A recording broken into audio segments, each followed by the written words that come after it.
One crisis is manageable. Two crises, you adapt. But seven crises hitting the same system at the same time, feeding into each other, that's not bad luck. That is a chain reaction. And China is in the middle of one right now. A property market that's lost half its value. A generation of young people the government is censoring for being too pessimistic. Debt surpassing 300% of GDP. A population in decline. And an energy supply that runs through a single checkpoint. One that the US Navy could close tomorrow. This is China's everything problem. And the chain is already moving. For 4 decades, China ran one of the most impressive economic machines in human history.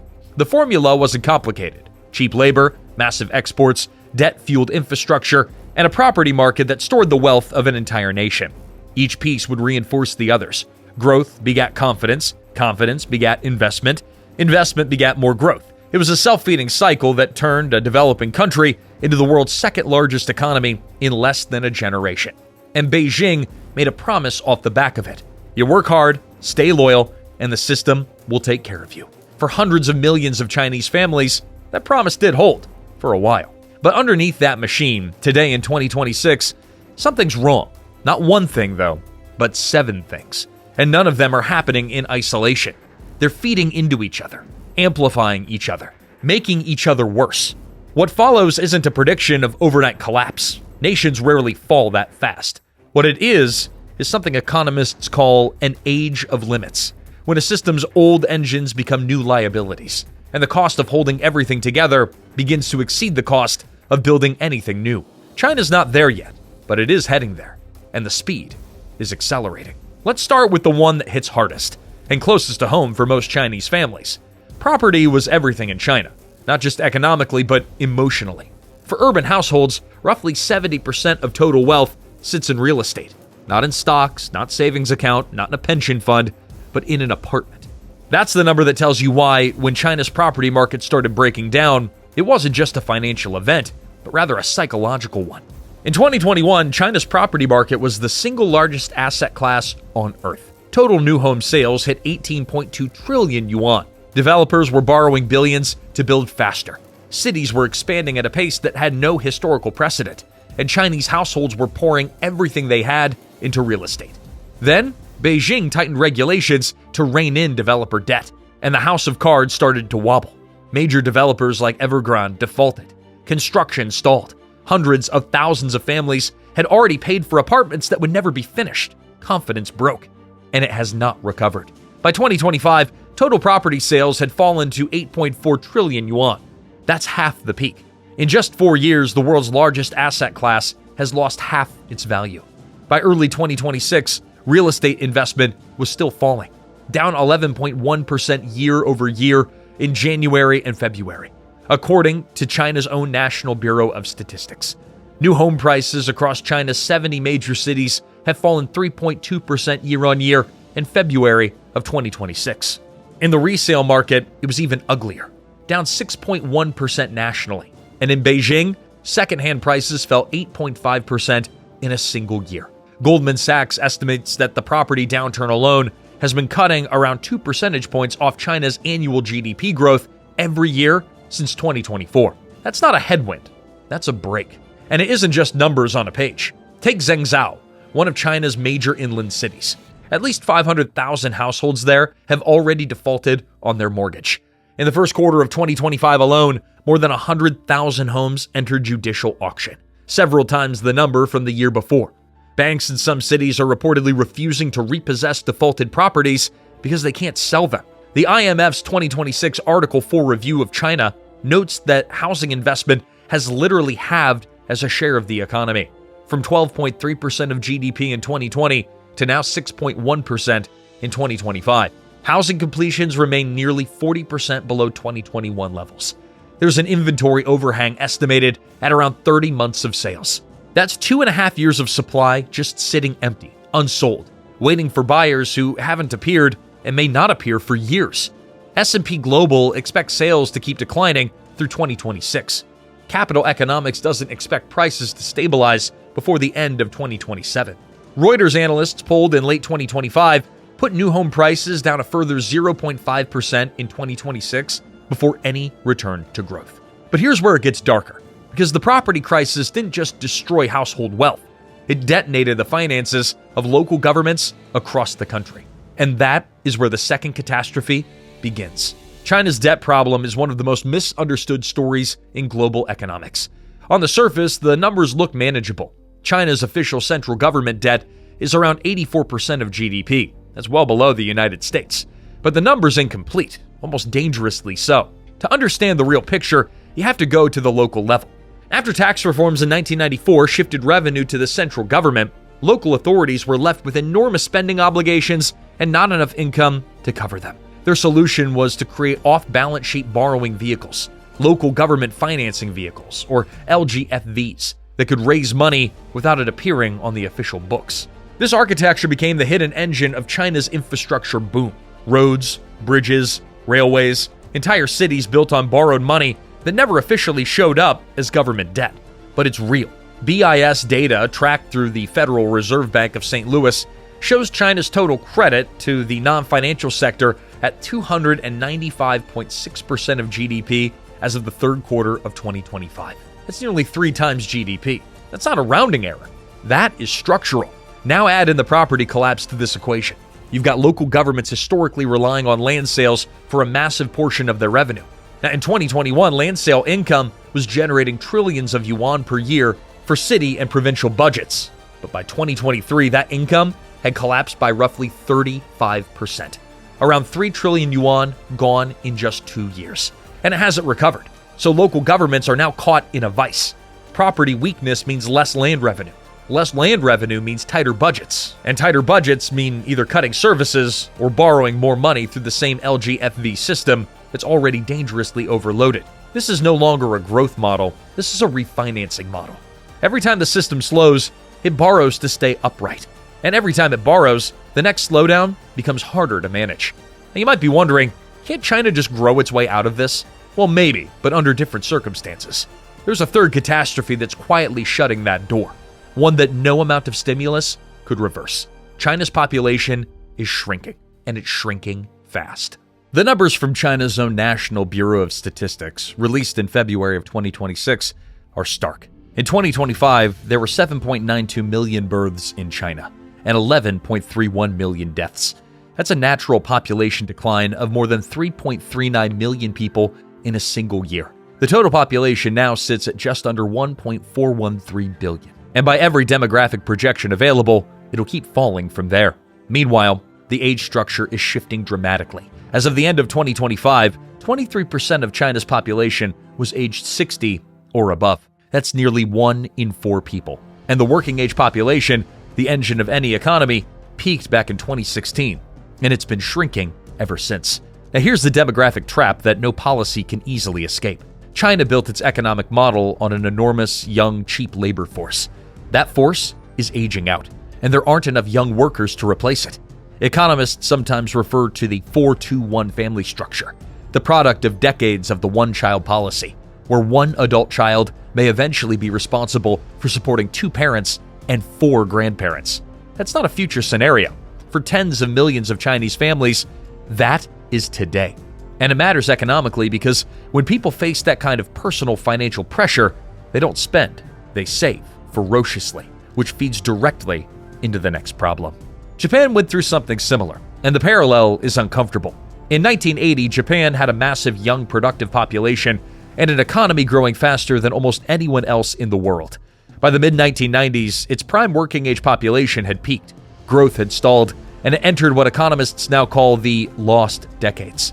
Japan's economy today is still smaller in nominal terms than it was in 1995. China's demographic trajectory mirrors Japan's, but compressed, faster, and at a much lower level of per capita wealth. Japan got rich before it got old.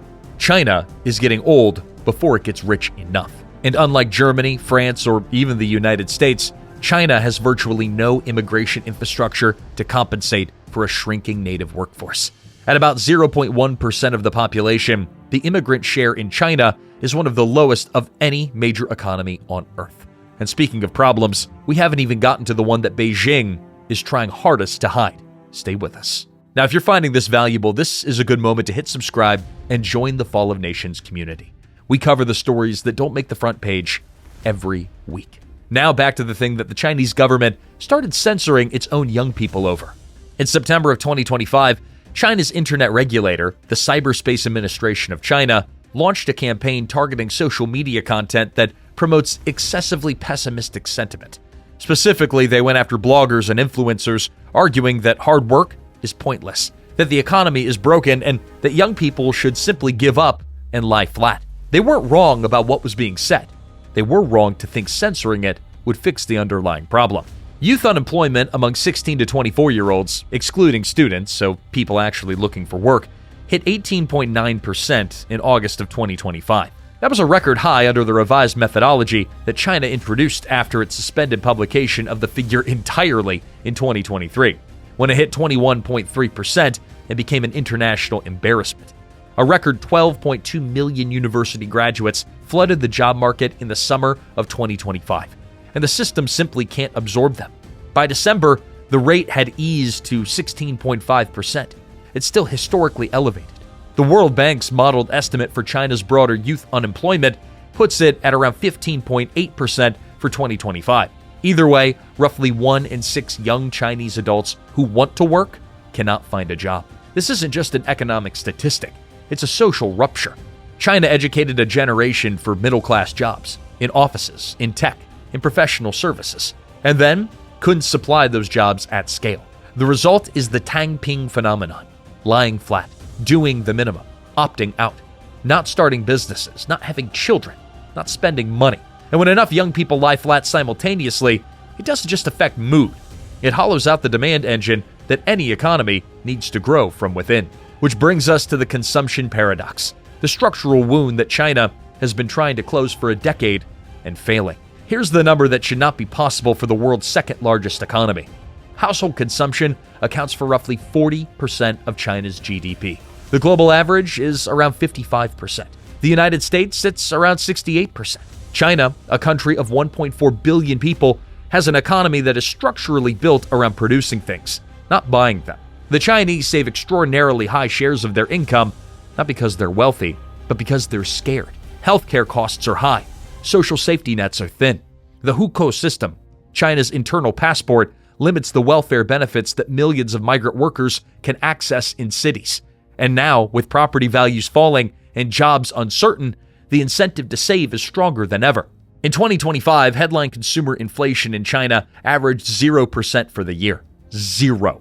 That's not stability. That's the thermometer reading of an economy where nobody is spending, nobody believes tomorrow will be better, and prices keep falling because demand isn't there to support them. Factory gate prices, producer prices, they fell for a third consecutive year running. China's own inflation target is around 2%, and it's been missing that target in the wrong direction for years. And now, here's the part that most people don't know. The part that turns China's domestic problems into a geopolitical vulnerability. China is the world's largest importer of crude oil.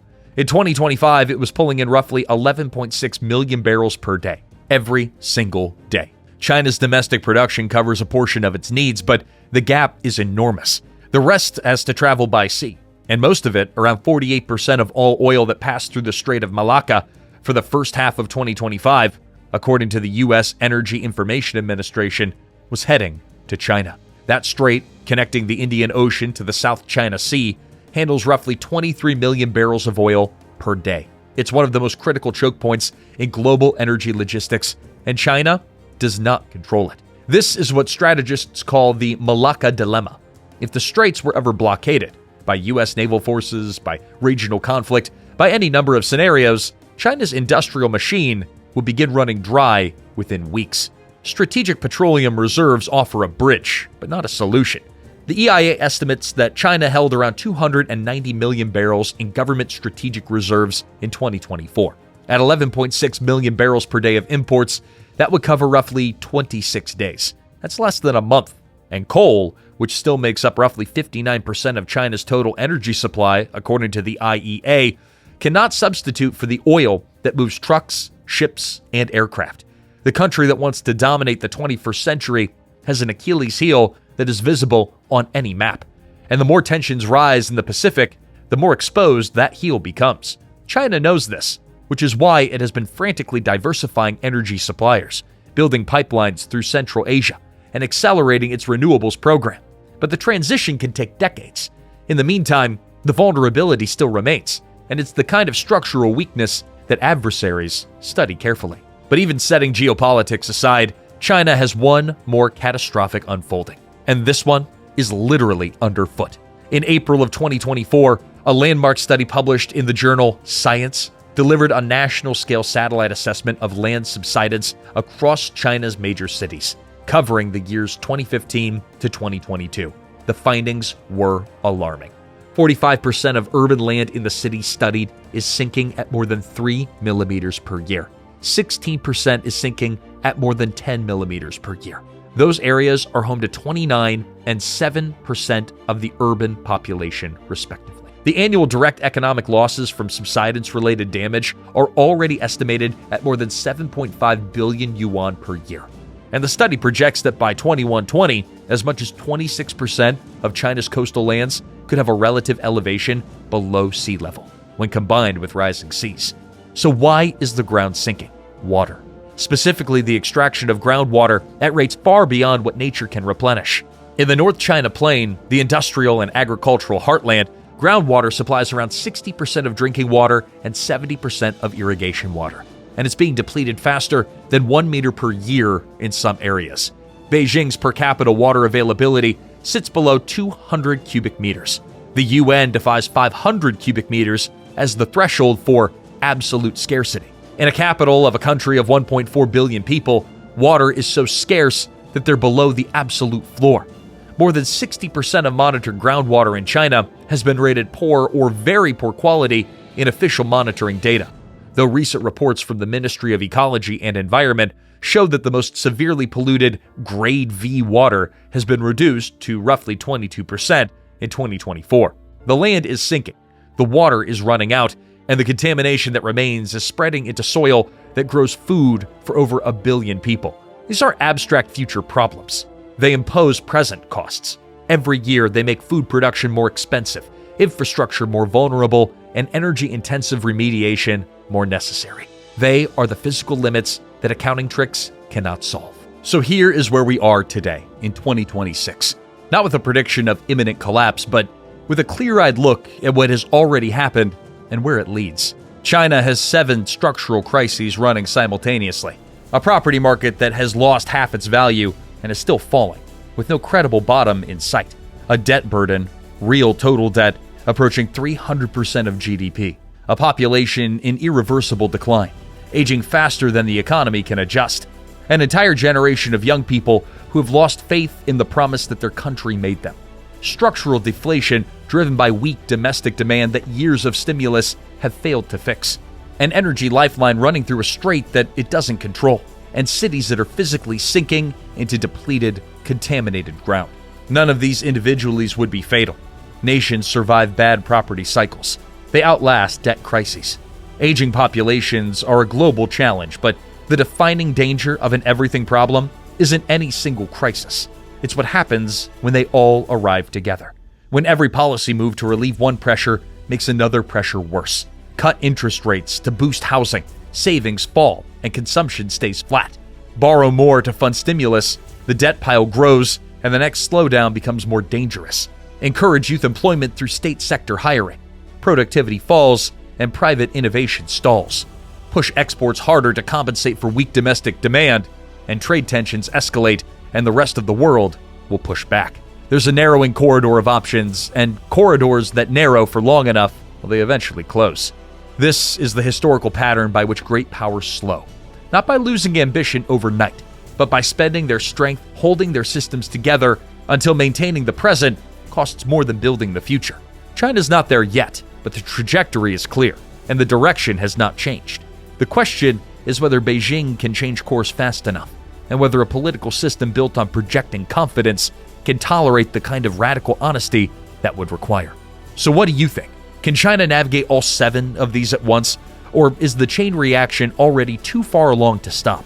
Drop your take in the comments, and hey, if you want to keep following the stories that reshape the world, be sure to subscribe to Fall of Nations.